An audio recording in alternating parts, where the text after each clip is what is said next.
All right, so another substitution example. When you look at this one, neither of my equations are in slope-intercept form. Now it's going to make the problem a lot harder. They do share the same variables. They both have an x and a y, which is actually what makes it a system of equations in the first place. Remember that it's two equations that have the same variables. I would say the closest variable to being alone is this y right here. I say that because it's the only one that doesn't have a coefficient. This x has a 4, this y has a -3, and this x has a -3. But the y would just have a coefficient of a 1, which is why you don't really see it. So I would say it's the closest variable to being on its own. So what I'm actually going to do in order to actually get it on its own to solve this equation for y, I'm going to add 3x on both sides. It'll cancel over here, and I'll get y equals 11 plus 3x. This equation has y by itself. Y is all alone. So that's going to be super helpful because now that I know that the value of y is 11 plus 3x, I can use that to substitute into my other equation. So I know if this y is equal to 11 plus 3x, then this y should also be equal to 11 plus 3x.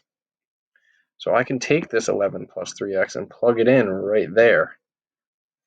And now when I rewrite this, I can rewrite this top equation, the 4x minus 3y equals -18, but I'm going to substitute the 11 plus 3x in for that y. So that's going to look like this, 4x minus 3, but I'm replacing the y with 11 plus 3x equals -18.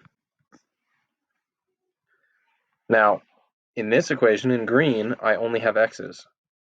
Easier to solve because now I only have one variable instead of over here where I had an x and a y. So I can distribute.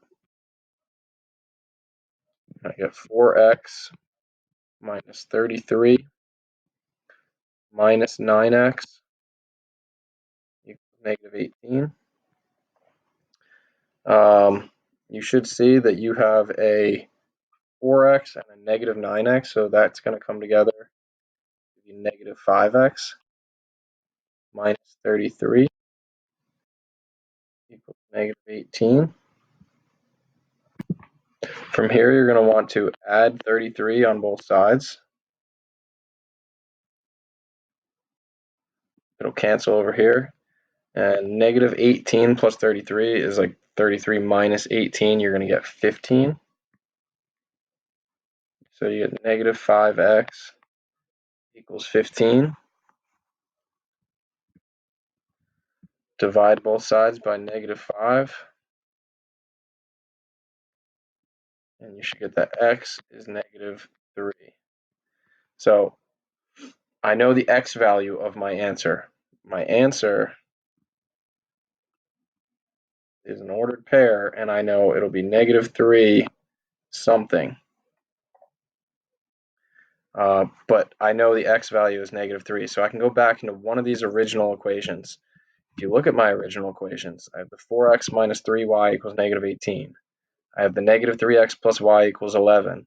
I also, this one that I just manipulated, I could also use that, and that's actually the one I am going to use. So I'm going to, now that I know x is -3, I'm going to plug it in right here. So I rewrite this one, which is y equals 11 plus 3. Instead of x, I know x is -3 now. And so I get y equals 11 plus -9 or -9, which means I'll get y equals 2. So I know x is -3, y is 2, and this right here is the point where the two lines would intersect if I graphed the two lines.